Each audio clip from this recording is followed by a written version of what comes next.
Pronto.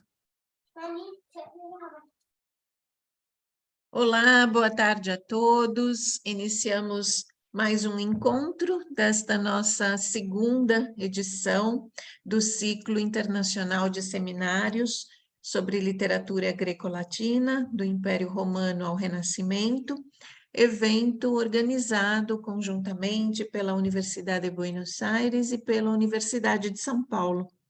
Eu agradeço as minhas colegas da comissão organizadora, Liliana Pégolo e Cecília Ugarte-Mendia, ao nosso professor convidado, conferencista de hoje, o professor Nicolás Russo, e agradeço a presença de todos, né, ressaltando que todos os presentes poderão fazer perguntas ou comentários por escrito no nosso chat ou de viva voz no final.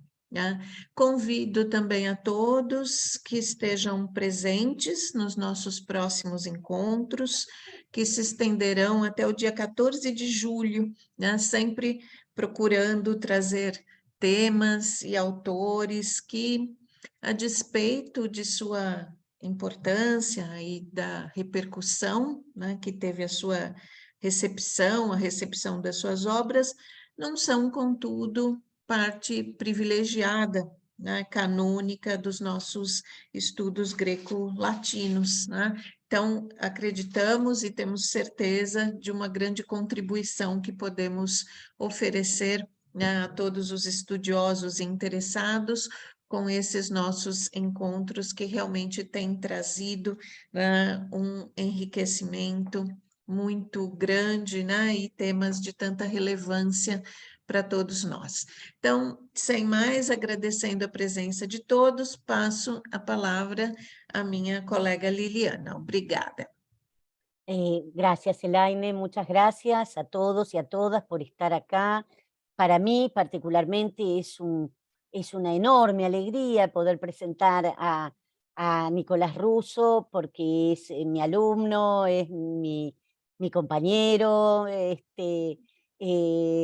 desde hace años, es mi becario, compartimos este honor con Eleonora Tola, y está ya escribiendo su tesis doctoral que va a versar justamente acerca de uno de los textos que va a trabajar hoy, que es precisamente la Germania de Tácito. Por eso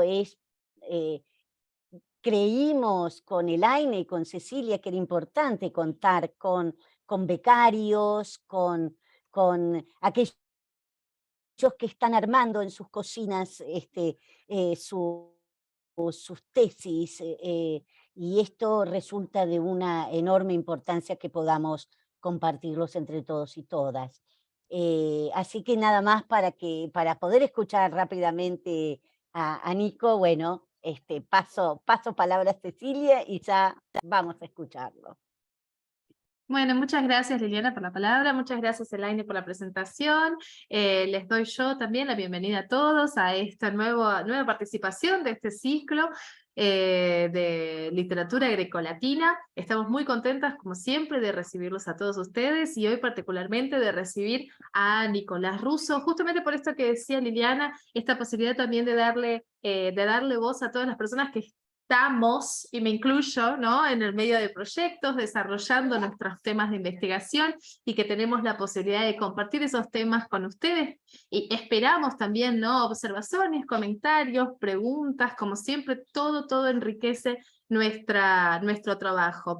Antes de pasar la palabra a Nicolás y ya dejarlos con ellos, les voy a leer brevemente un currículum de él.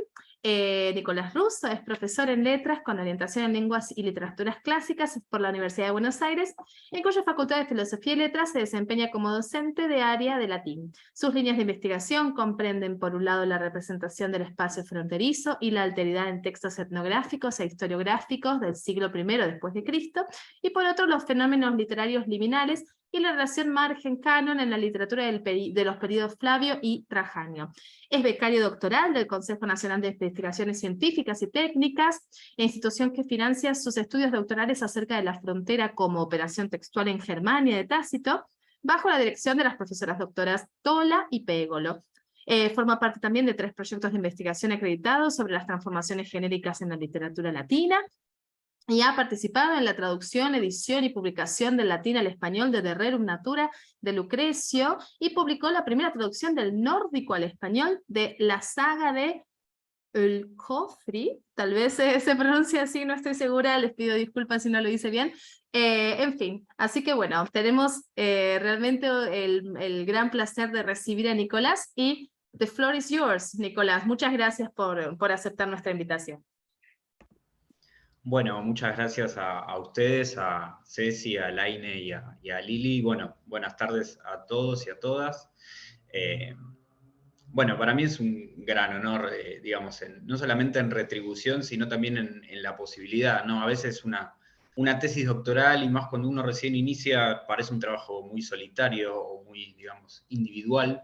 En este caso, digamos, en mi país soy la única persona que trabaja Tácito en este momento, en español prácticamente también, y la verdad que está buenísimo poder tener también la opinión de ustedes y toda la retribución de lo que opinan acerca de mis investigaciones. Y bueno, no quería dejar de agradecerles a las organizadoras, porque también es una enorme posibilidad que nos da la tecnología de poder tener en este momento una reunión con colegas de Brasil, un país hermano, y del que siempre tenemos muchas ganas de generar intercambios y redes institucionales, y la verdad que es un gran placer para mí también que me puedan escuchar desde otro país, ¿no? Y un gran honor.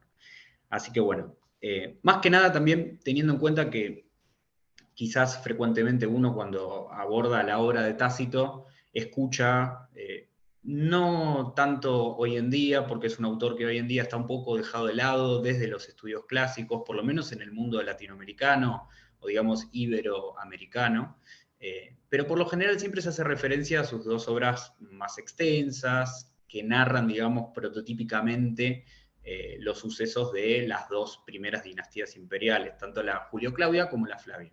Estos textos son, como casi todos ustedes conocerán, Historia y Anales, que son los textos más extensos de Tácito y también son los últimos textos que nuestro historiador publica. Y a veces parece un poco paradojal, porque si bien se refiere siempre uno a Tácito como un historiador, y eso prácticamente es un consenso en todos los estudios clásicos, de alguna forma, incluso hasta divertida, no hay para nada consenso de que toda su obra sea historiográfica. De hecho, la crítica contemporánea permanentemente está revisitando las 5 obras que Tácito nos legó, que son Agrícola, Germania, el Dialogus de Oratoribus, bueno, Historia y Anales, y el consenso historiográfico hacia su obra es particularmente dirigido siempre hacia Historia y Anales.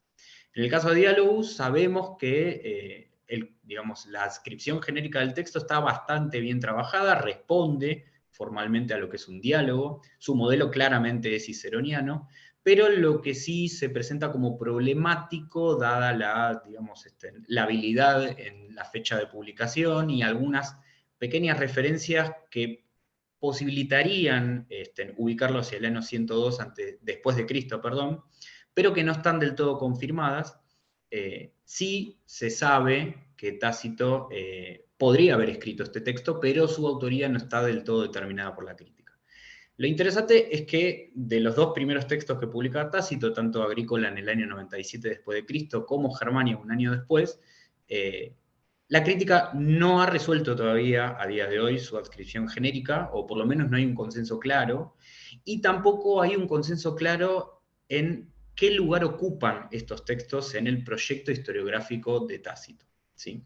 Esto ha dado lugar a una serie de, digámoslo así, sesgos investigativos, específicamente los textos tanto Agrícola, pero un poco más Germania, luego de la Segunda Guerra Mundial, específicamente Germania, a partir de su mala utilización y su lectura subvertida por el régimen nazi, ha sido bastante relegado de las investigaciones desde un punto de vista historiográfico. Sí ha sido un poco más trabajado últimamente desde un punto de vista textual y literario, que es precisamente lo que yo intento hacer en mi tesis doctoral, específicamente a partir de algunas nuevas lecturas que se han hecho, sobre todo en Estados Unidos y en Alemania. Pero lo interesante es que las 2 obras, cuando uno, digámoslo así, ingresa al mundo de Tácito y al conjunto de sus obras, siempre son clasificadas o ubicadas en una posición marginal con respecto de historia y anales, que formarían como el centro del canon tacitio. Lo interesante es que esto proviene específicamente de una frase, a mi juicio, no muy feliz, que aparece en la obra que marcó un poco el camino en los estudios sobre Tácito a partir de la segunda mitad del siglo XX, que es de Ronald Syme, que publicó en 2 volúmenes monumentales toda un análisis extenso de Tácito en su carácter de escritor y en su carácter político. El texto se llama Tacitus y, bueno, se lo pueden bajar libremente, es un texto que ya circula desde hace muchísimas décadas. Y Ronald Syme plantea un poco digamos, el rol central de Tácito como historiador en la época imperial, ¿sí? Es un poco quien funda esta suerte de opinio comunis que se repite en la academia a nivel historiográfico, de que Tácito es el modelo historiográfico de la época imperial. Y tiene una frase muy interesante al respecto de Agrícola y de Germania. Yo les voy a compartir pantalla ahora, así ustedes pueden ver la frase y la podemos leer e incluso quizás analizar en conjunto.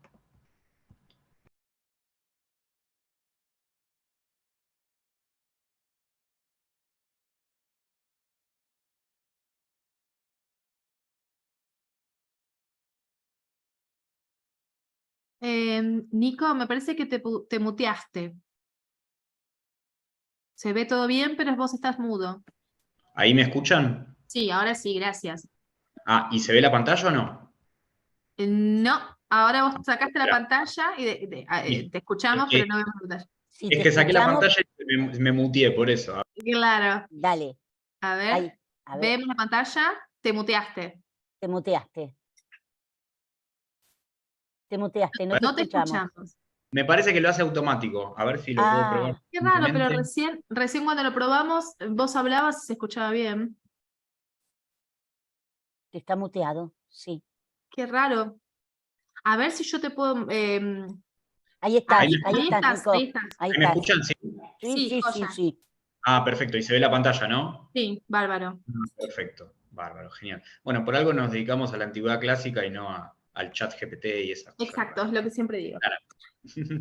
Bueno, les comparto entonces la frase de Syme traducida, ¿sí? Que dice, al respecto de estos 2 textos, dice, las 2 monografías tacitias, tanto Agrícola como Germania, se ubican en el umbral de un logro magnífico. Tácito todavía tenía un largo camino por recorrer, no solo en cuanto al desarrollo de un estilo, sino también en la profundidad y los escrúpulos de su estudio, ¿sí? Esto es del año 1958, página 128. Lo interesante es que a partir de esta frase, la crítica subsiguiente, en su enorme mayoría, considera a Agrícola y a Germania, que son las 2 primeras obras que conocemos de Tácito, como ejercicios literarios menores frente al plan historiográfico que Tácito expandiría y llevaría a cabo en historia y en anales. Es muy interesante porque esto, de alguna forma, también impacta en la interpretación de los textos a nivel del sesgo, de un sesgo interpretativo que obtura un poco la relación entre estas 2 obras y el resto de las obras tacitias. En este sentido, en esta comunicación dejo un poco afuera Diálogos porque, bueno, Diálogos, al ser un texto de autoría todavía no determinada, aunque sí es muy plausible que haya sido Tácito, su autoría no está determinada por la crítica, y en ese caso sería un ejercicio retórico, por ende dejo un poco afuera de esta comunicación en este momento la relación de Diálogos con el resto de las obras. Pero sí lo interesante es que tanto Agrícola como Germania formarían, a partir de esta lectura y de otras lecturas subsiguientes, formarían un sistema literario menor frente a historia y anales. Y la posibilidad de conectar estas obras con el proyecto literario de Tácito, según o a partir de estas reflexiones de Syme, que continúan incluso hoy día, ¿sí?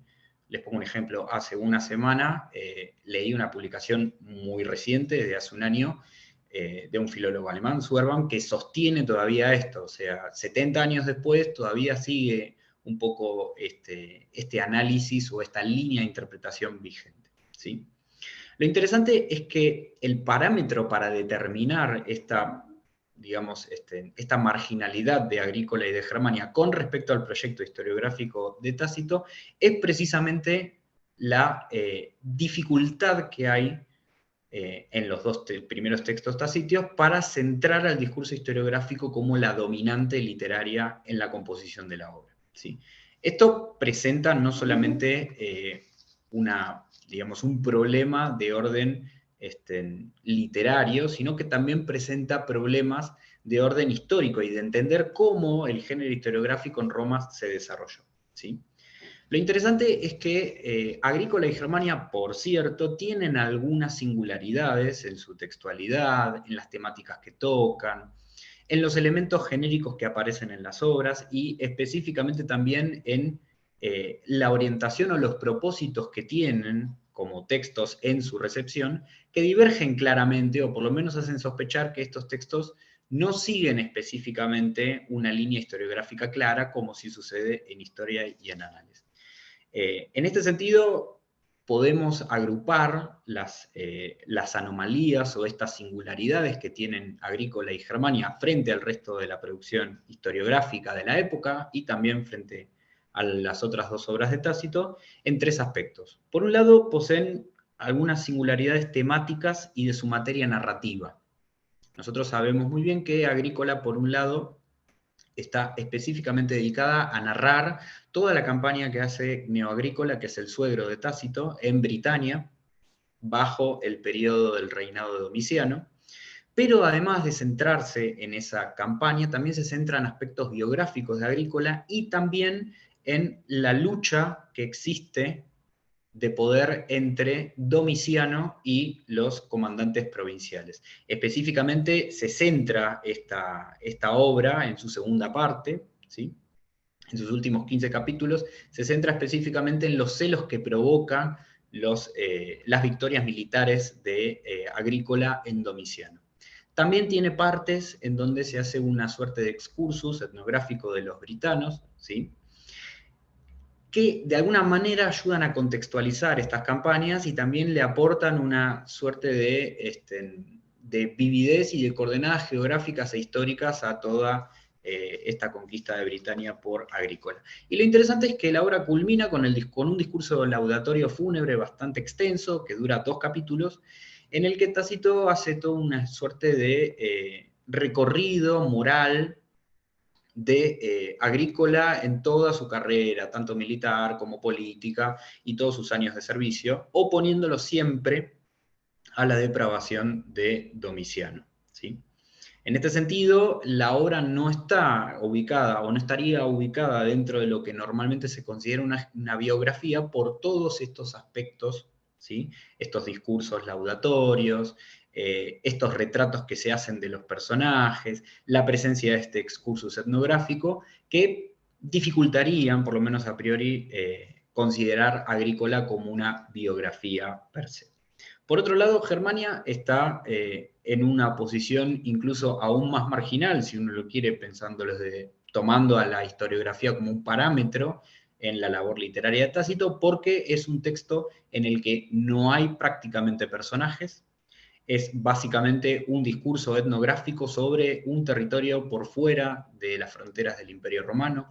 No nos ha sobrevivido un texto entero previo a la publicación de Germania que siga este mismo modelo. Sí tenemos algunas partes de algunos trabajos etnográficos, tenemos por ejemplo la Índica que tiene algunas similitudes con Germania, tenemos incluso fuentes largamente trabajadas, incluso desde principios del siglo XX, fuentes a las que Tácito seguramente haya accedido para componer su Germania, pero no llegaron, han estado sumamente fragmentarios o están perdidas. Específicamente, la fuente principal que se considera después de 120 años de crítica textual sobre el texto, es la Bella Germania de Plinio el Viejo, que está totalmente perdida, ¿sí? El gran problema es insertar a Germania, entonces, a partir de la dominante etnográfica que tiene dentro de esta labor historiográfica, porque en casi ningún punto del texto, según la lectura tradicional, aparecen eguenta o aparecen personajes o aparece un desarrollo de un discurso de causas históricas que permitan, por lo menos, aventurar que Germania tiene algún contenido histórico, ¿sí?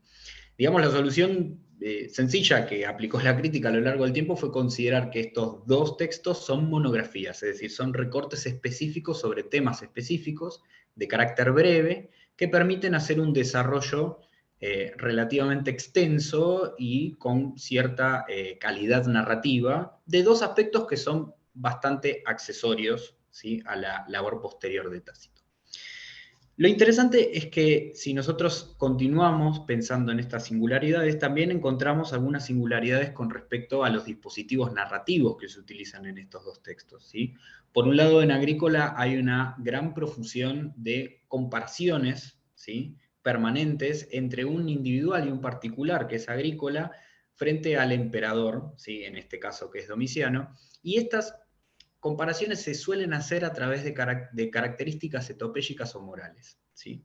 Lo interesante es que el texto está repleto de sentencias que nos llevan un poco más a ciertos discursos retóricos, oratoriales, y que a veces, de alguna forma, terminan tapando la escena histórica. Por otro lado, también tenemos un gran excursus etnográfico, ¿sí?, y en algún punto la acción histórica se presenta contrapuesta por dos discursos. Por un lado, el de Cálgaco, que es el líder de los britanos, y por otro lado, el de Agrícola, antes de la batalla. Es decir, la batalla se narra a través de los discursos de estos dos personajes. En el caso de Germania, quizás el dispositivo narrativo es un poco más extraño, porque toda la obra está de alguna forma codificada en la etnografía, que recordemos que en el discurso historiográfico tradicional es básicamente un dispositivo que está subsumido, está totalmente encasillado en el excursus o en la digresión, es decir, es una fractura momentánea de la narración histórica en la que se contextualizan características, costumbres, lugares de pueblos exóticos, y que eso acompaña un poco también con el sentido de entretener, de deleitar y de mantener la atención del lector, acompaña como dato de color a los hechos y las campañas militares que ocurren. En este caso, la narración histórica en Germania está subvertida. Nosotros vamos a ver a lo largo, en un ratito, digamos, a lo largo de esta comunicación, que en realidad el discurso historiográfico en Germania está reducido a un excursus en el capítulo 37. ¿Sí? Es decir, se invierte la dominante. ¿Mm? Eso también es un poco interesante, va a tener en cuenta. Y por otro lado, los propósitos narrativos. De alguna forma o de otra llama muchísimo la atención que los dos primeros textos de Tácito se refieran específicamente a zonas fronterizas o zonas periféricas con respecto del centro romano, ¿sí? Si bien en Britania aparece el emperador Domiciano, la gran cantidad de la acción transcurre en Britania y está focalizada específicamente en un comandante provincial. Por otro lado, en Germania, prácticamente la totalidad de la narración está centrada en Germania, aunque vamos a ver que también estos dispositivos están todo el tiempo apuntando hacia Roma y hacia la sociedad romana. Es decir, funcionan de alguna manera esta ubicación en la periferia para hablar también del centro.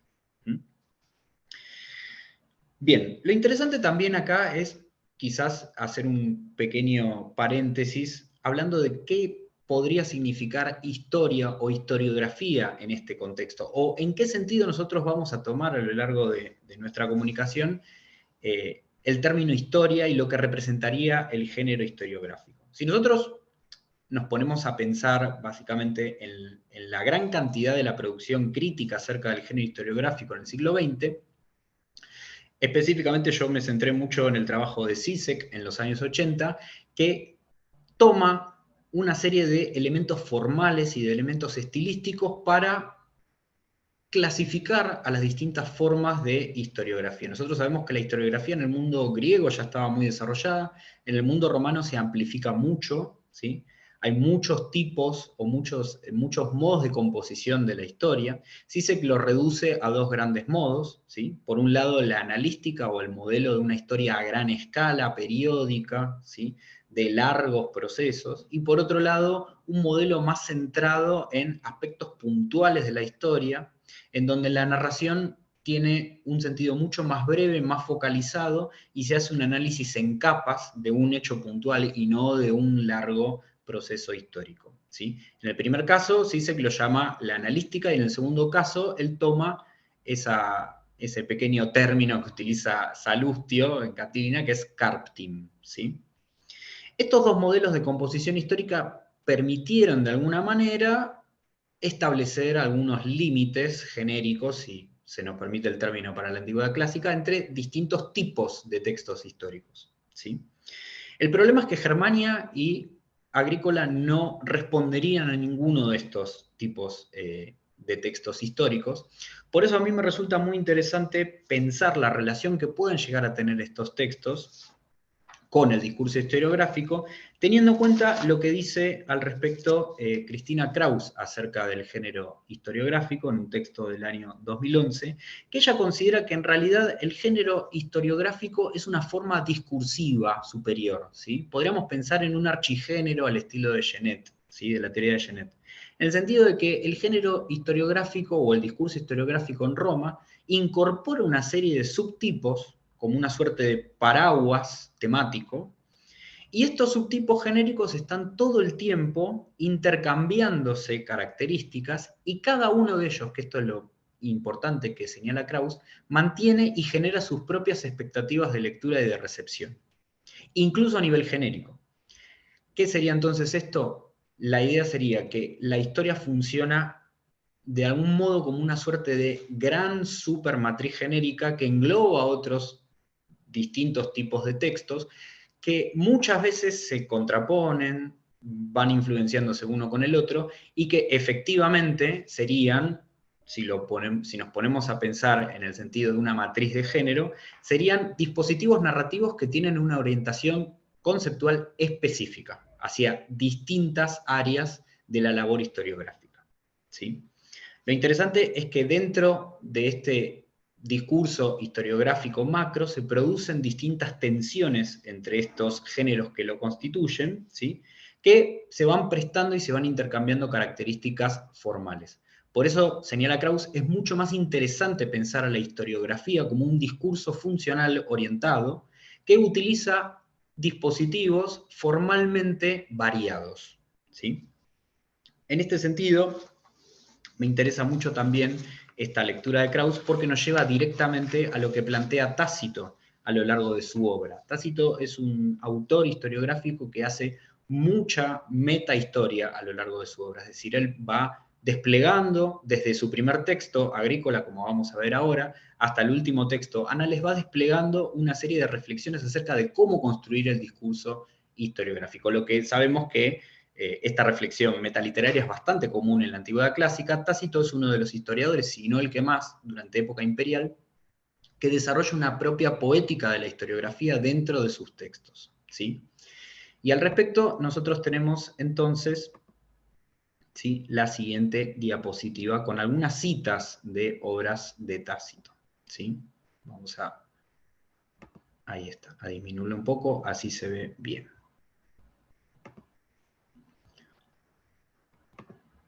Bueno, ¿qué incluiría entonces una poética tacitia o tacitiana de la historiografía? ¿Sí?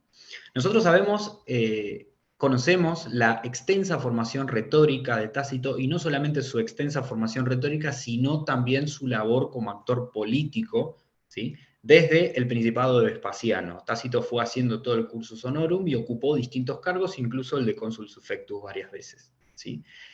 En su senectud fue nombrado, en su madurez en realidad fue nombrado senador, y tuvo una labor política interesante también, a partir de que conjugó esa labor política con su reflexión acerca del poder en sus obras, ¿sí? Y lo interesante es que, de alguna forma u otra, Tácito vierte todo el tiempo esta visión política sobre una matriz retórica de la historia, ¿sí?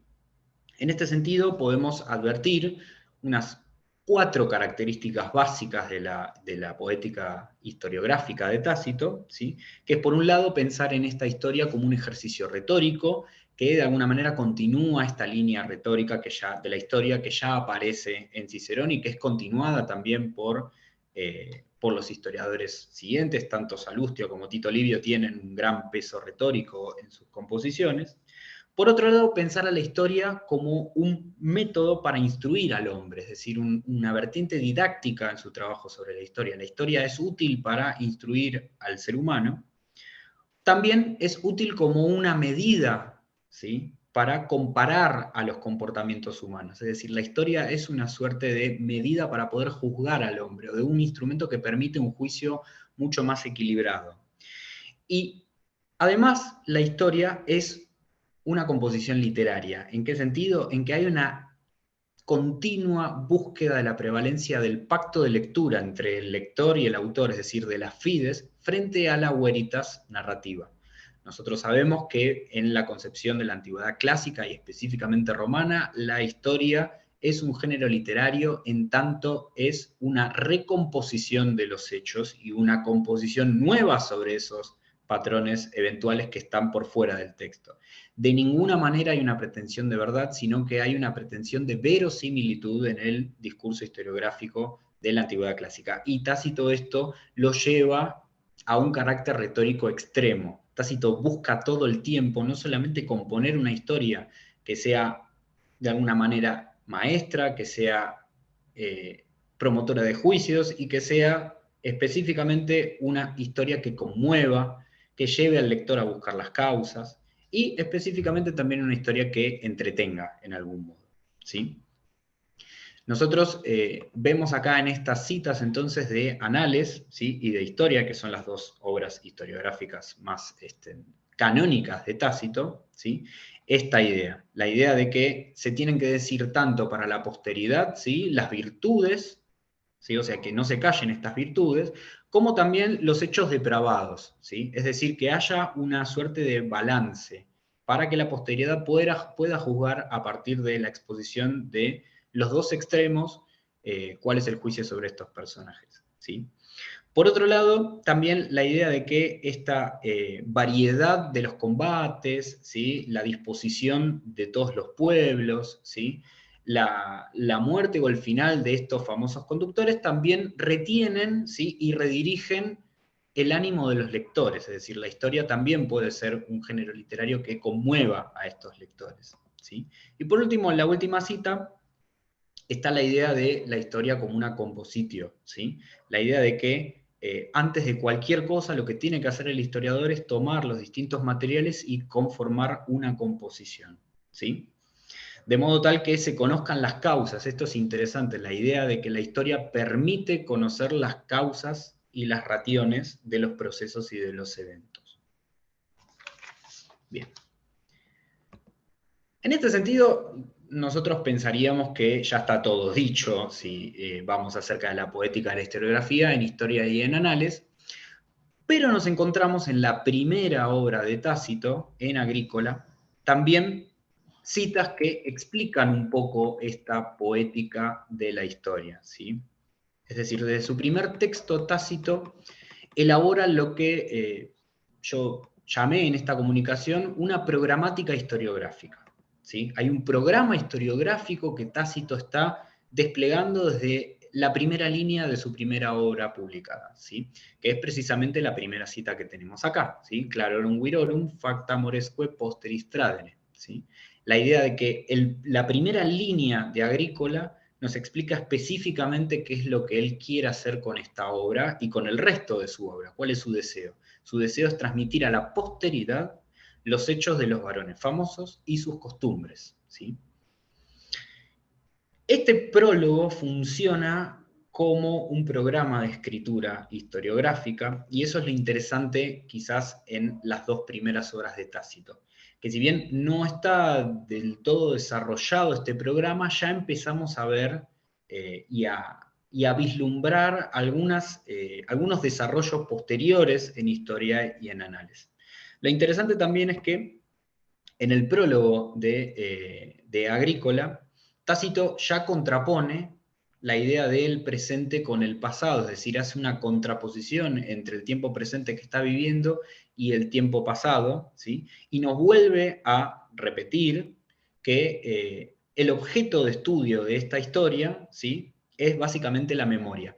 Pero lo interesante es que es una historia sine gratia aut ambitione, es decir, es una historia que tenga cierta solemnidad y cierta objetividad, ¿sí? No quiere hacer una historia parcial, sino que él busca todo el tiempo hacer una historia imparcial. Y lo interesante es la contraposición de las épocas. Tácito puede escribir historiografía a partir del año 97 porque los tiempos salvajes de Domiciano, en el que no se podía expresar esta opinión según Tácito, se han acabado. Y lo interesante es que esta contraposición de la situación política que le permite a Tácito poder dedicarse a la literatura, está dada también dentro de Agrícola por esta suerte de contraposición entre el reinado de Domiciano y el inicio del periodo de Nerva y de Trajano, ¿sí? La idea de que Nerva y Trajano representan una anomalía en el desarrollo del imperium, ¿sí? La anomalía sería que el principado y la libertad están asociadas y están mezcladas. Recordemos que Tácito es en algún punto un ferviente republicano o está todo el tiempo refiriéndose a los valores republicanos que se han perdido. En este sentido es un historiador altamente conservador desde el punto de vista de su ideología política. Y nuevamente nos vuelve a repetir en el prólogo de Agrícola, ya cerrando la obra, ¿sí? Esta contraposición entre la memoria de los antepasados, ¿sí? La memoria de la esclavitud antepasada, y el testimonio de los bienes del presente. Y la idea de este verbo que es muy interesante con el que cierra el prólogo, que es compono, ¿sí? La idea de la historia como una composición. En este sentido, el prólogo de Agrícola nos está insertando claramente la obra en un programa de escritura historiográfica, o por lo menos dentro de su propia poética de la historia. El problema es que con el siguiente texto que nosotros tenemos, que es Germania, esto parecería mucho más, digámoslo así, sutil, o incluso parecería incorrecto pensar que Germania desde el principio del texto está ubicando su textualidad en un proyecto de escritura historiográfica, es decir, el relato de los eventos del pasado, de las acciones de los varones ilustres y de las costumbres, ¿sí? No obstante eso, lo interesante de la programática historiográfica que pueda llegar a aparecer en Germania es que para la crítica Germania tiene una anomalía frente al resto de la obra de Tácito, que es que carece de prólogo. No hay un prólogo, o que por lo menos nosotros podamos delimitar como un prólogo, en el que el narrador Tácito hace mención explícita de lo que quiere hacer con el texto.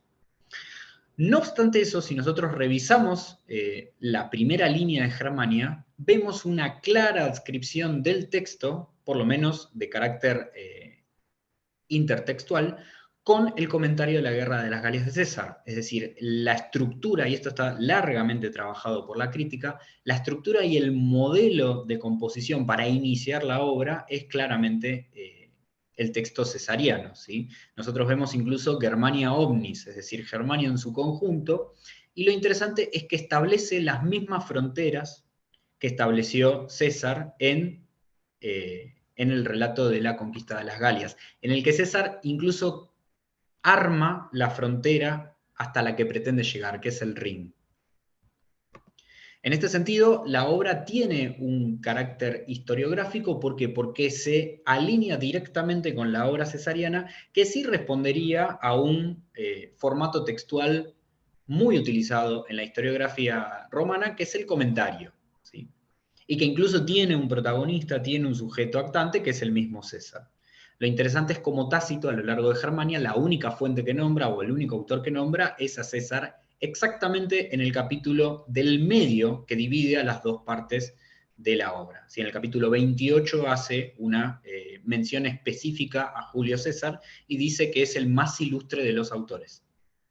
Esto, de alguna forma, entroncaría a Germania en una tradición de escritura de la historia, o por lo menos de los eventos historiográficos, aludiendo directamente a la obra de César.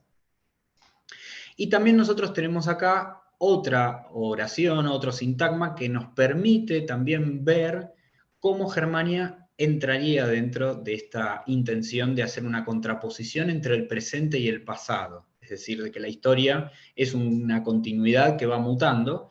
Si tenemos esta oración en la que habla acerca de estas tierras que apenas hace poco fueron conocidas ciertos reyes y sus gentes, a los que la guerra hizo aparecer, ¿sí? Descubrió.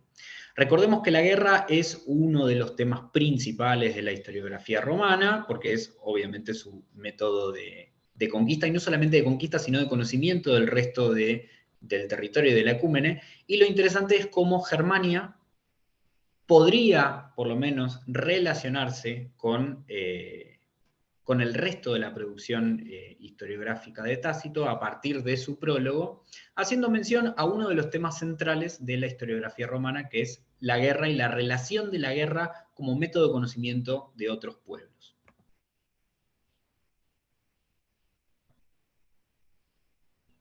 Bien. Otra cuestión interesante para pensar a la programática historiográfica en Germania es precisamente su último capítulo, que es el capítulo 46. En este capítulo, Tácito hace mención a un límite geográfico, que es el límite de Suevia. Los suevos son la tribu más grande de todas las, en cantidad, digamos, y en extensión territorial, según lo que Tácito relata en Germania. Y lo interesante es que los suevos son la última tribu netamente germánica, según los parámetros que Tácito establece para referirse a los germanos, que él relata. A partir de este capítulo, que es el capítulo 46, Tácito relata otras tribus que viven cercanas o por fuera de Germania, y de cuya, digamos, etnicidad, si podemos utilizar el término, o de su filiación con los germanos, cultural, costumbrista, militar, él no está del todo seguro. Y lo interesante es que a partir de este capítulo, el lenguaje se empieza a volver cada vez más dudoso, ¿sí? Vemos, por ejemplo, esta idea de que él no sabe si adscribirle a los germanos o a los sármatas, que son otros bárbaros vecinos de los germanos, ¿sí? Estos pueblos que son los Peuquini, los Guenedi y los Feni.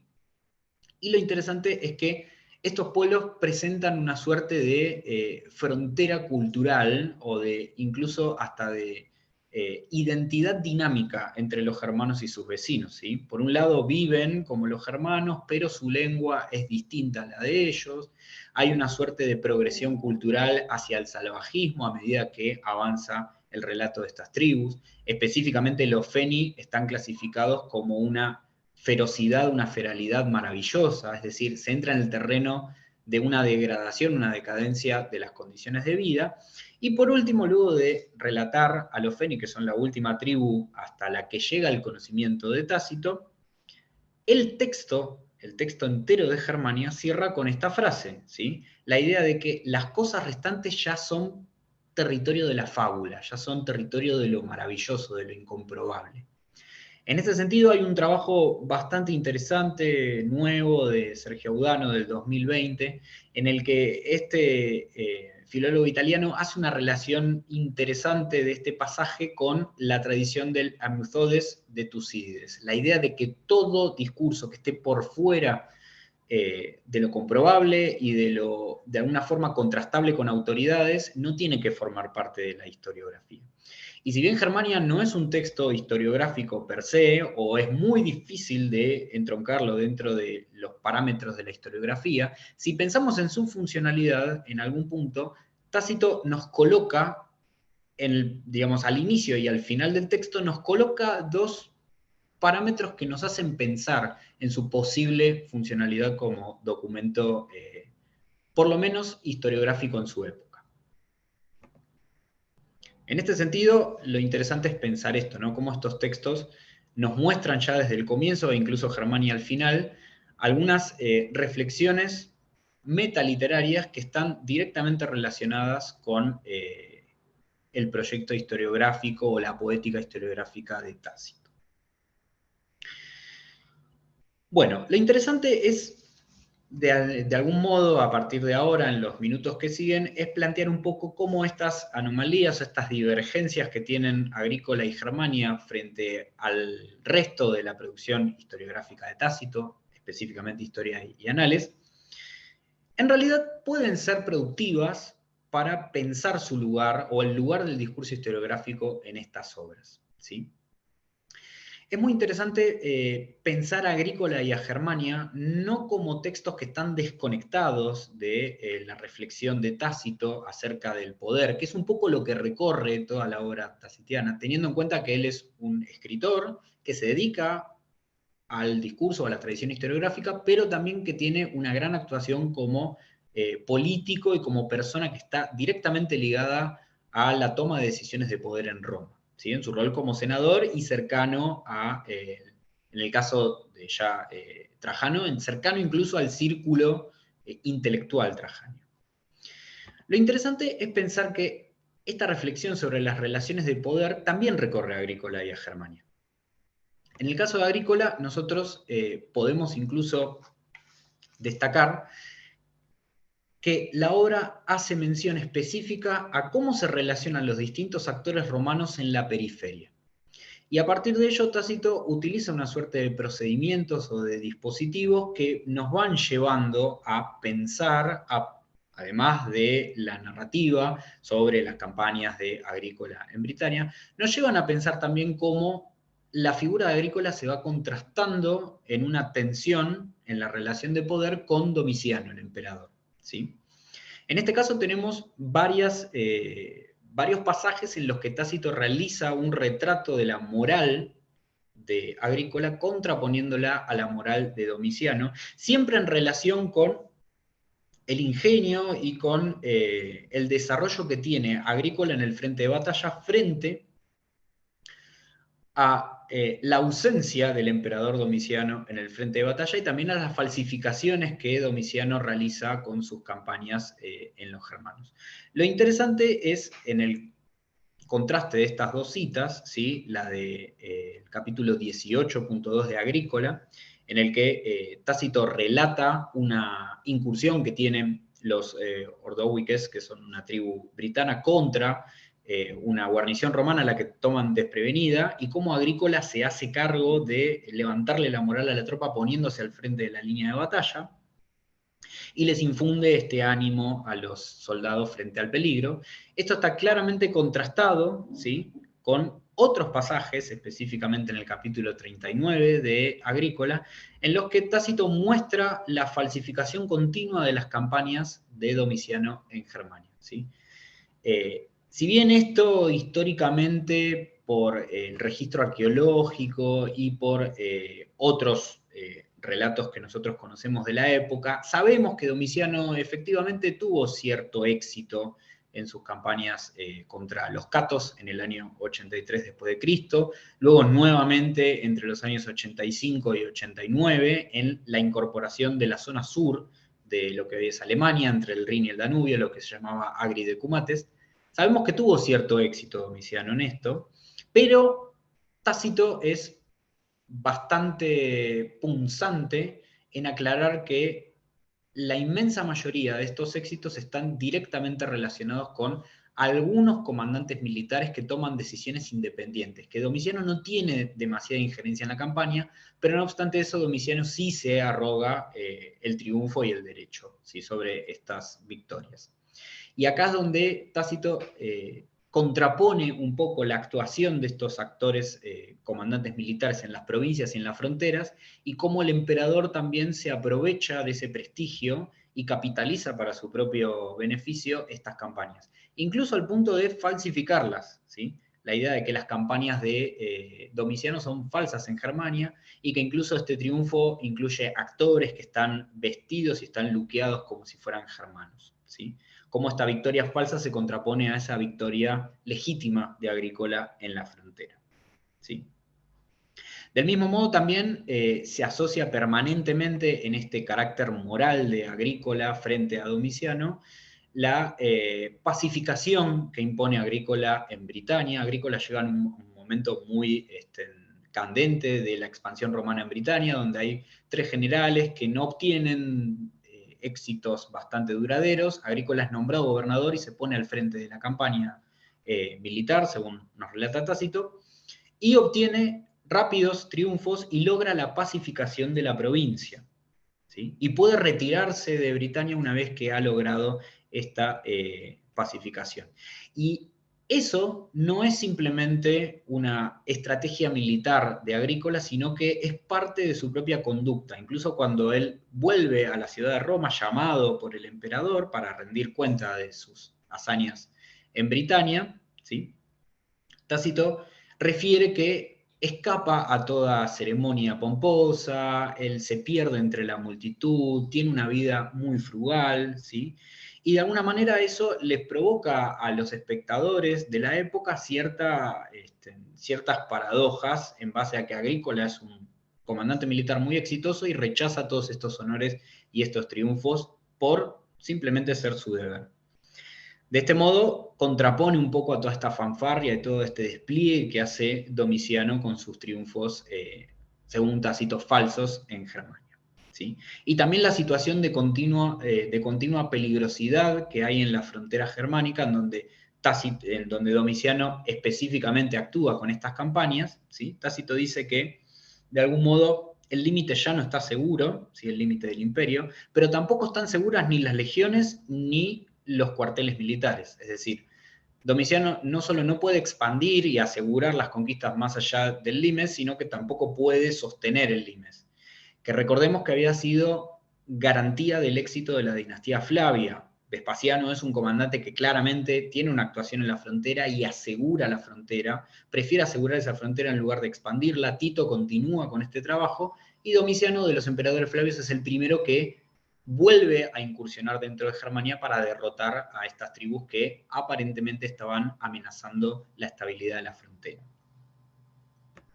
Entonces es interesante ver esta contraposición, cómo el comandante militar individual es exitoso en la periferia, mientras que el emperador se frustra en sus campañas y en sus aventuras al otro lado de la frontera. Esto de alguna manera también impacta en las relaciones de poder en el centro, ¿sí? ¿Por qué? Porque en Agrícola también tenemos escenas en las que Domiciano aplica, a partir de los celos y de la discordia que le generan este éxito de Agrícola en la periferia, aplica sobre Agrícola en el centro del poder romano, en la ciudad, aplica toda su crueldad, ¿sí? Específicamente lo va a comenzar a degradar, ¿sí? De todas las prebendas políticas que Agrícola podría haber conseguido a partir de sus éxitos militares, ¿sí? Específicamente en este pasaje del... Espérenme un segundo, se me pasó. Ahí va.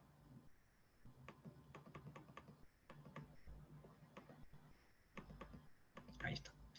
En este pasaje del capítulo 42, ¿sí? Nosotros vemos cómo el príncipe se presenta como una persona ligada a la simulación, a lo oculto, ¿sí? A la permanente, al permanente surgimiento y generación de intrigas políticas, mientras que Agrícola, de alguna forma o de otra, se pone bajo la sumisión del emperador, acata su destino, deja su provincia exitosa pacificada y va a Roma simplemente para ser humillado por el emperador, que le niega incluso el salario proconsular. Esto es interesante porque acá Tácito nos comenta también, ¿sí? Y le comenta al público de la época, todo el sistema de prebendas políticas internas que había en el Principado hacia estos comandantes, ¿sí? Lo interesante es cómo también incluye acá algunas valoraciones de carácter moral, ¿sí? Por ejemplo, en esta cita que ustedes tienen señalada aquí en verde, ¿sí? Se explica esta contraposición entre Domiciano, ¿sí? Que en su verdadera naturaleza es un ser absolutamente depravado, ¿sí? Y Agrícola, que es un ser que tiende a la moderación, tiende a la prudencia, y cómo esto se contrasta, ¿sí? De alguna forma hay una reflexión sobre quién es el que detenta el poder, si es el mejor y el más apto, o si es una persona que aplica ese poder en beneficio propio.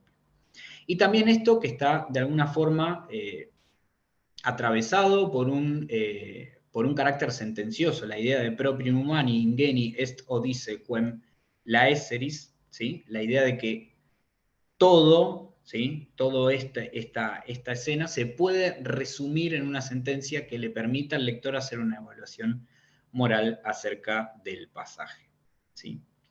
Y después abajo termina el pasaje con una clara apelación a que se sepan estas cosas, a que los receptores aprendan y sepan acerca de estos ejemplos, cómo es que el ser humano puede conducirse, para bien o para mal.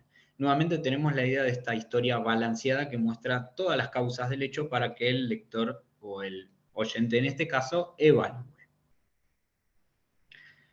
Otra cosa interesante de Agrícola, y ya pasamos a Germania en el último ratito de esta comunicación, es que en Agrícola observamos también relaciones de poder entre la periferia y el centro. La cita que ustedes tienen copiada acá es muy interesante desde el punto de vista de la reflexión sobre el imperialismo romano de la época, porque es la única, el único testimonio que nosotros tenemos, aunque ficcional, de la época entre el periodo Flavio y Trajano, de un bárbaro que está analizando el imperialismo romano. Si bien este bárbaro, nosotros vamos a ver que se maneja discursivamente como un romano, y eso es lo más interesante, este es el discurso de Cálgaco, que es el líder de los britanos, haciéndole una arenga a sus tropas antes de pelear con los romanos, ¿sí? Luego tenemos contrapuesto el discurso de Agrícola, pero a mí me pareció interesante traer esto a debate, el discurso de Cálgaco, no solamente porque es un bárbaro que habla sobre el imperialismo romano, sino porque también hace una suerte de arqueología de cómo es ese imperialismo romano y también de las motivaciones morales que tiene ese imperialismo romano y de los efectos que puede llegar a tener sobre la sociedad. Aquí en rojo nosotros tenemos señalado, ¿sí?, este sintagma en donde habla de causas de la guerra, ¿sí?, y la necesidad. Y es muy interesante el verbo intueor, ¿sí?, que es un verbo específicamente en el discurso, digámoslo así, técnico de la historiografía romana de época imperial, es un verbo que está ligado a una suerte de casuística de todos los eventos históricos. Es el verbo que habilita el análisis de todas las causas y todas las aristas que puede tener un evento histórico para después tender a una reflexión sobre ello. Y lo interesante es que las causas de la guerra y de esta necesidad, ¿sí?, están contrapuestas con el inicio de la libertad que puede significar para Britania derrotar a los romanos, ¿sí? La idea de que la libertad pura y plena está del lado de los bárbaros y no está de los romanos, vamos a verlo también en el excursus de Germania. Es decir, hay una suerte de conexión ideológica en qué representaría la libertad en las relaciones de poder en la periferia entre Agrícola y en Germania. Ahora cuando veamos el excursus va a aparecer nuevamente. Otra cosa muy interesante es cómo hace toda una calificación moral de los romanos que se parece mucho a la calificación moral que hizo previamente Domiciano, ¿sí? La idea de que los romanos están todo el tiempo codiciando expandirse, que son ladrones del mundo, ¿sí?, raptores orbis, y la idea de que no se pueden contentar con absolutamente nada. Y la única solución que tienen los bárbaros para permanecer libres es el aislamiento, que es otra cosa interesante que va a aparecer en Germania. La idea de que los germanos se mantienen libres también porque están en una ubicación geográfica muy remota, ¿sí?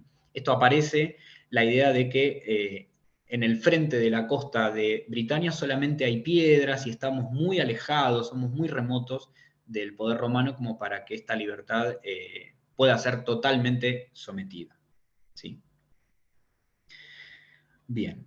Y nuevamente en verde al final tenemos esta suerte de sintagma sentencioso, ¿sí? La idea de que... ahí está. Bien. La idea de que la paz y la guerra son las dos caras de una misma situación que está directamente relacionada con el imperialismo y con la expansión militar, ¿sí? La expansión militar romana en Tácito puede ser tanto beneficiosa como perniciosa, dependiendo quién sea el comandante y quién lleve a cabo esta expansión militar. Hay una suerte de reflexión acerca de quiénes son las personas que tienen que expandir el imperio y de qué modo se hace de forma segura y pacífica para el centro, no para la periferia, ¿sí? Hay una continua preocupación de establecer a la periferia como una zona de garantía de la paz del centro, ¿sí?, que es propio, dicho sea de paso, de la época Flavia, ¿sí?, del periodo Flavio. La idea de asegurar esa frontera como una garantía de paz en el centro. Bien. Esto nos lleva directamente entonces a Germania, que ya no va a plantear las relaciones de poder en base a los comandantes militares de la periferia frente al emperador en el centro, sino que las relaciones de poder van a ser directamente en la periferia entre las poblaciones bárbaras y Roma como centro. Lo interesante de Germania es que en el capítulo 33 se refiere específicamente a luchas de poder entre tribus germanas, y los romanos acá aparecen como meros espectadores de esa lucha de poder, pero también como beneficiarios de esa suerte de inestabilidad continua que hay del otro lado de la frontera. Este capítulo 33 es muy controvertido en toda la crítica textual de Germania, específicamente el sintagma urgentibus imperi fatis, que lo tenemos acá, ¿sí? La idea de que los hados del imperio son urgentes, urgen, ¿sí? En el sentido de si hay una urgencia de expandir o si hay una urgencia de peligro frente a estos hados del imperio. Si estos hados del imperio son peligrosos en el sentido de que los germanos pueden en cualquier momento invadir el centro y pueden desestabilizarlo, o si de alguna manera estos hados del imperio son urgentes en el sentido de una expansión continua de Roma hacia la periferia, ¿sí? Lo interesante es que las luchas de poder entre estas tribus germanas, específicamente acá se refiere a la destrucción de los brúcteros alrededor del año 85, no es una destrucción arqueológicamente comprobada, pero sí lo que Tácito refiere es que esta tribu es lisa y llanamente aniquilada por por otra tribu que son los téncteros y también por las migraciones de los Camaui y los Angriwari, ¿sí? Es decir, en la destrucción del pueblo de los brúcteros hay tanto factores militares como factores poblacionales y de movimiento. Y lo interesante es que también hay un factor moral en la caída de estos brúcteros, ¿sí? La idea de que estas tribus están permanentemente en un odio continuo, en una soberbia, ¿sí? Hay una idea de apropiarse del botín del otro, y eso termina siendo, en la lectura de Tácito, puede favorecer a la instalación del poder romano en la zona, o por lo menos a que la frontera resulte mucho más estable del lado romano, ¿sí? Lo interesante es que en este pasaje, que es el capítulo 33 de Germania, los romanos no tienen ningún tipo de agentividad frente a esto, no pueden hacer nada, simplemente ellos están expectando del otro lado de la frontera, están mirando eso desde el otro lado de la frontera, ¿sí? Y la idea también de que, no obstante, esa situación, si bien es beneficiosa, también es potencialmente peligrosa. ¿Por qué? Porque la fortuna, dice Tácito, es lo que tenemos resaltado aquí en verde al final del pasaje, solamente nos puede proveer la discordia entre los enemigos, ¿sí? También que esa situación es todo el tiempo inestable, es decir, las relaciones de poder son tan dinámicas en la frontera que permanentemente pueden darse vuelta y traer desgracias hacia el centro.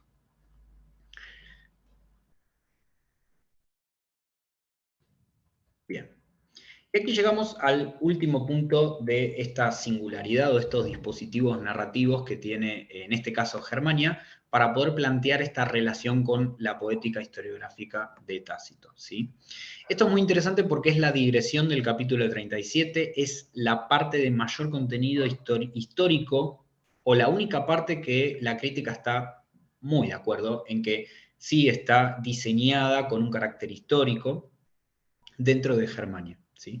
Lo interesante es que la narración, básicamente, de todas las luchas y las relaciones entre los germanos y los romanos, desde el primer encuentro que tuvieron en el año 101 a.C., de cimbrios y teutones, hasta el consulado de Trajano, es decir, a partir del año 98.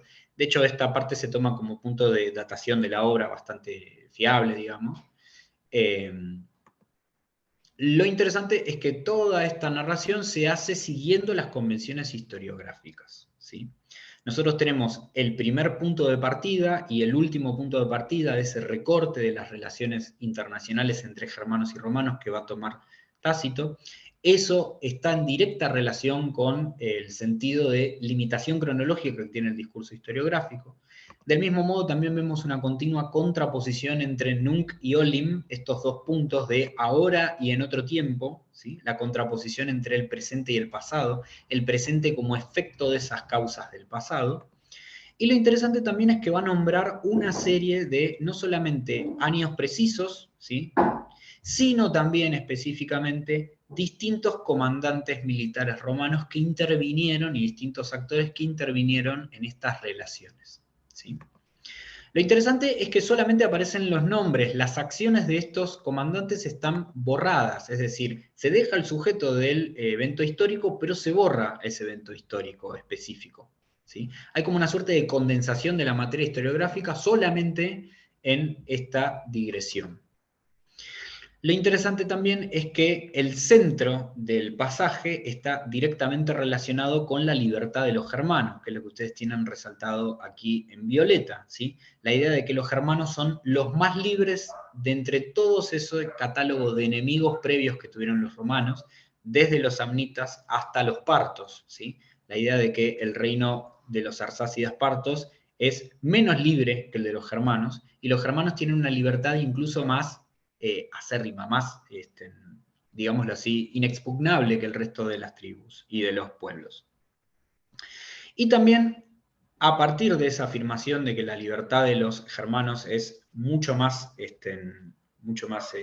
aguda que la de los otros pueblos, lo interesante es que hace una periodización de las distintas campañas, ¿sí?, en territorio germano, y de los resultados que tienen esas campañas, que no son para nada favorables, ¿sí?, y que siempre tienden a esta continua paz armada entre los germanos y los romanos. Eso refuerza el carácter de libres de los germanos. Los germanos son libres específicamente por su inaccesibilidad y por la dificultad que tienen los romanos de conquistarlos, al igual que los britanos se salvaron de esa sumisión o dominación total romana por su lejanía.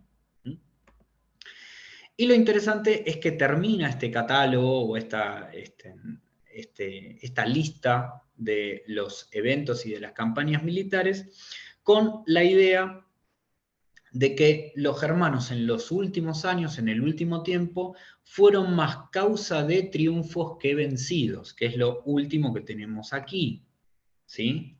La idea de que los germanos en el último tiempo, es decir, en el periodo de Domiciano, han sido más, o en las últimas campañas, que son coincidentes con Domiciano, fueron más motivo de triunfo que de victoria real. Esto se relaciona directamente con lo que comentaba Tácito en Agrícola, ¿sí?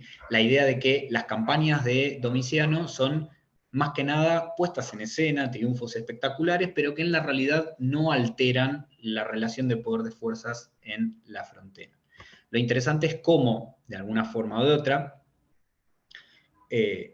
Tácito refiere a la situación de la frontera como producto de la poca eficacia que tiene Roma a lo largo de los siglos, de su primer contacto con los germanos hasta el momento contemporáneo a Trajano, la poca eficacia que tienen las campañas romanas para lograr someter este territorio.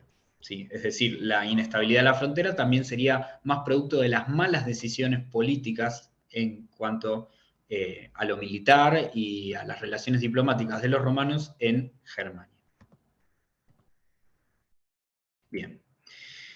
¿Esto a qué nos lleva, por lo menos, como para ir cerrando y para dar un poco lugar a las preguntas que por ahí son varias, o por ahí no, pero bueno, quizás yo estuve hablando mucho también. ¿A qué nos lleva? Nos lleva a pensar un poco el lugar que tienen tanto Agrícola como Germania en el desarrollo de una tradición literaria a lo largo de la obra de Tácito. Lo interesante es pensar que tanto Germania como Agrícola estarían formando no un sistema marginal por fuera y sin relación de historia y anales, sino que estarían formando una primera etapa de la producción literaria de Tácito, en la que Tácito está claramente interesado en mostrar la importancia de la periferia en las relaciones de poder en Roma. En el caso de Agrícola, Tácito estaría situando la acción en la periferia britana para mostrar el contrapunto que existe entre los comandantes provinciales que tienen el poder en el terreno del ejército y de expandir y de controlar esa zona para Roma, y el emperador que está en el centro romano y que claramente no quiere compartir su prestigio con esos comandantes militares. También es muy interesante pensarlo desde este punto de vista.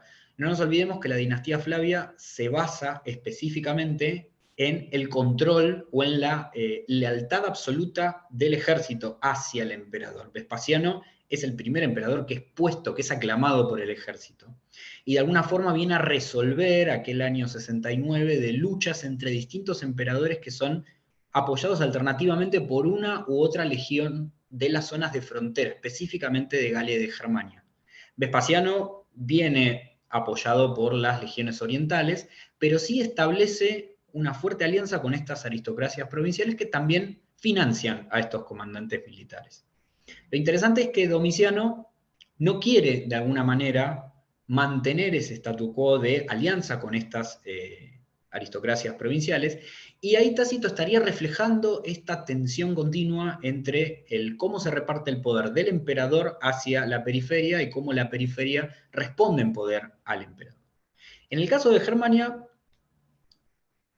viene como la otra parte, digamos, de la importancia de la periferia, que es pensar que la periferia es una zona de interfaz en las relaciones de poder entre, o la frontera, es una zona de interfaz en las relaciones de poder entre los pueblos externos y Roma. Los pueblos externos como un ámbito no organizado de continuo dinamismo y continua peligrosidad, y Roma como un centro organizado, pero que moral y políticamente tiene muchas tensiones que corroen esa organización y que pueden en cualquier momento permitir que esa desorganización de la periferia entre al imperio y termine por provocar esa desintegración.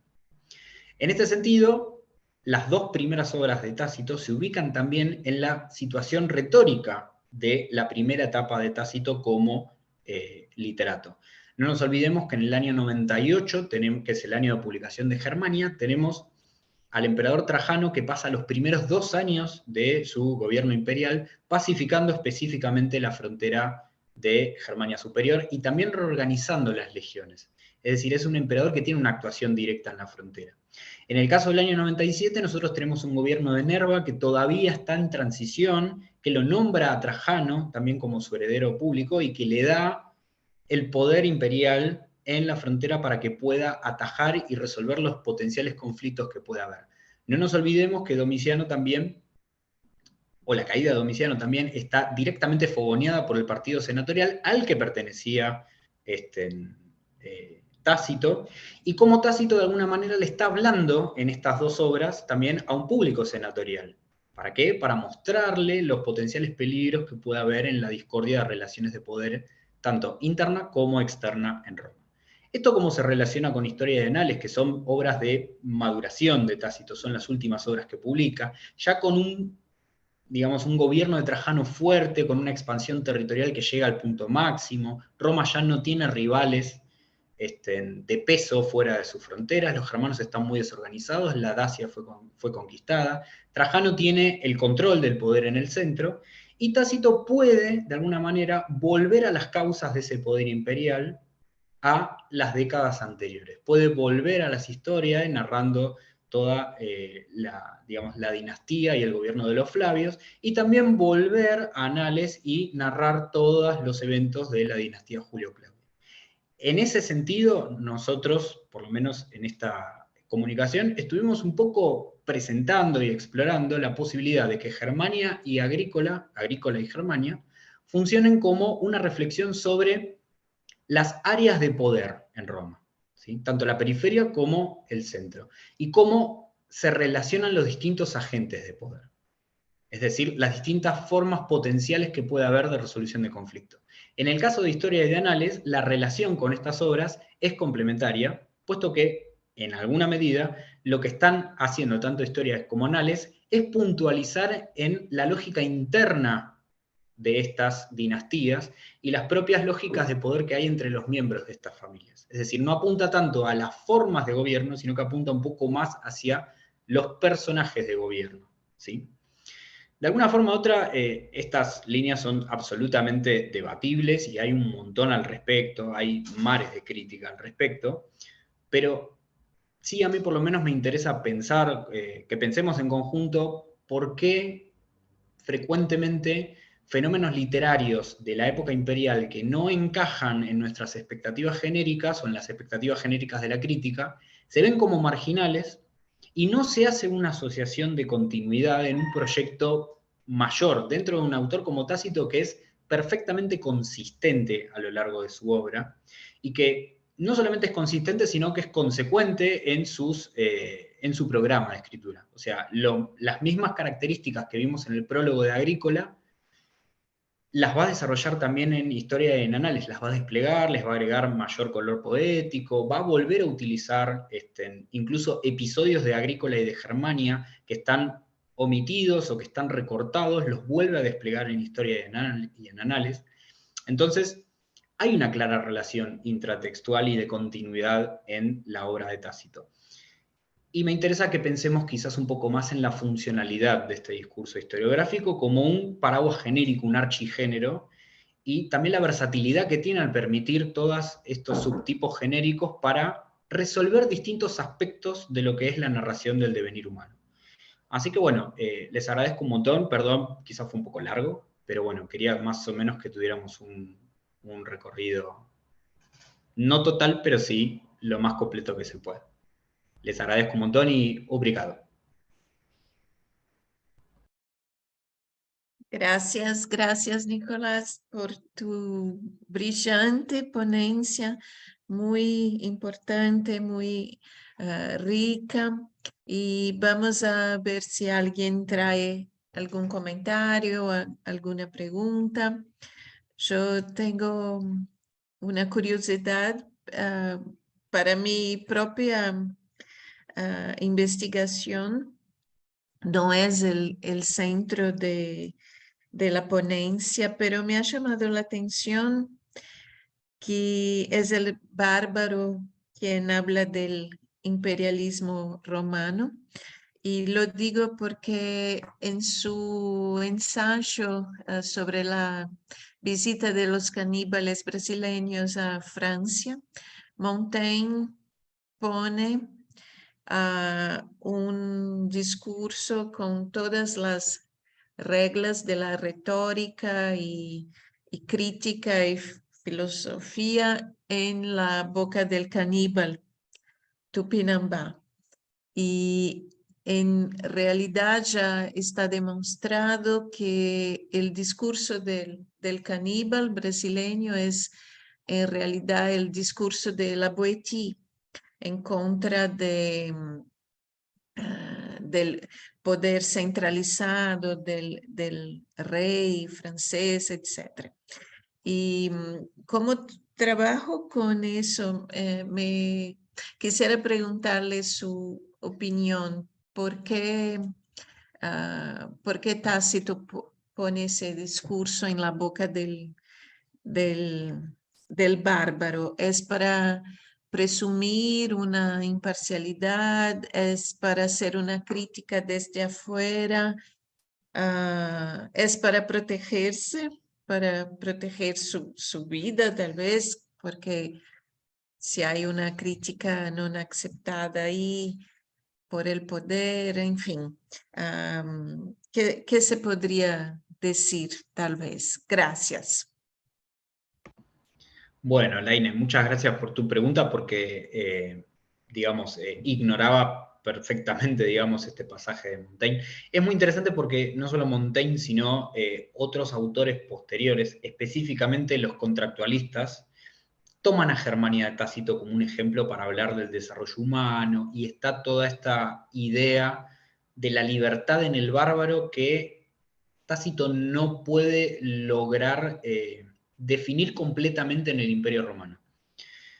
Yo la verdad que, por lo que, escuchando, digamos, tu pregunta, yo creo que sí, que de alguna manera es, primero funciona dentro del texto como un formato que le da imparcialidad. Y no solamente que le da imparcialidad, sino que balancea un poco las dos posibilidades o los dos discursos de la historia. Sí, es una joya, digamos, esto, porque es el único discurso de un bárbaro que nosotros tenemos en la literatura latina imperial, desde el punto de vista historiográfico. Claramente es una impostación. El bárbaro habla con la retórica de un romano y hace un análisis historiográfico.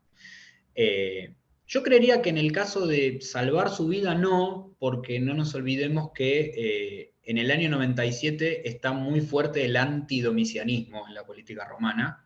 Domiciano es claramente un actor que ha sufrido, bueno, la famosa damnatio memoriae, que no se llama así, ya lo sabemos, pero bueno, era el procedimiento por el cual se lo borraba de toda vida pública. Y en este caso Tácito también, en el prólogo lo dice, se siente con cierta libertad como para poder hacer una crítica a esa época. Yo creo que el discurso de Cálgaco aplica un poco más a la política imperialista de Domiciano y no tanto de los romanos. Hay un patrón de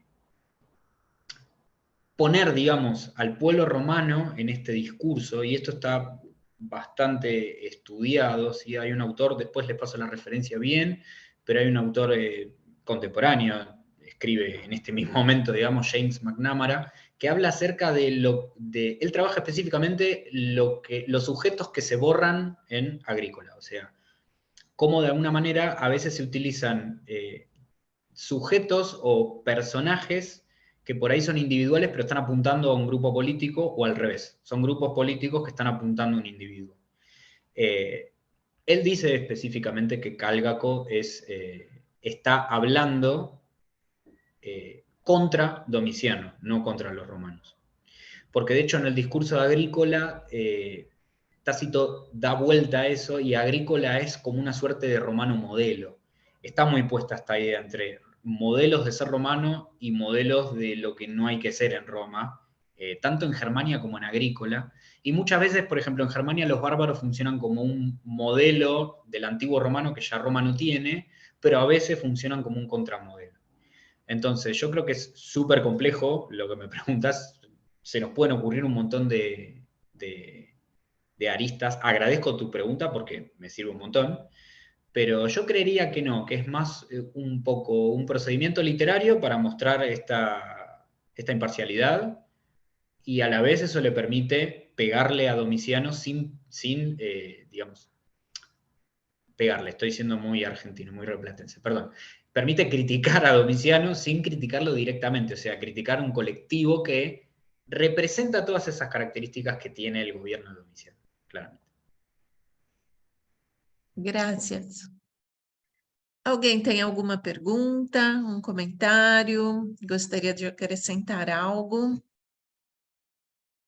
Pode fazê-lo por escrito ou falar de viva voz.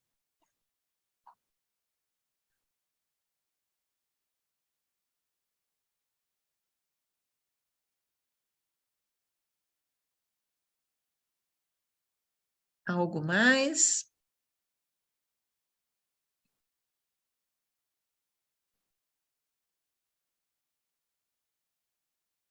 Creo que la presentación fue muy satisfactoria, nos ha dejado, yo por lo menos que no conozco tanto sobre Tácito en la época, la verdad que me ha traído muchas novedades, más todavía, ¿no? De hacer hincapié en estas obras mucho menos conocidas, obviamente, que es justamente la idea del seminario, así que has dado en el clavo, ¿no? A la hora de también de proponer el tema que trataste, así que muchísimas gracias, Nicolás, por eso.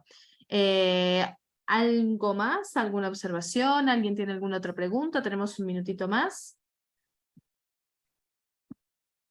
Mientras vemos si alguien quizás quiere decir algo más, yo les voy adelantando que seguimos, ¿sí? Con nuestro seminario ya la semana que viene, como siempre, los miércoles a las 2:30 de la tarde, y la semana que viene, bueno, como ustedes ya saben, ¿no? Estamos ampliando, ¿no? El escopo, ¿no? Como se dice en Brasil,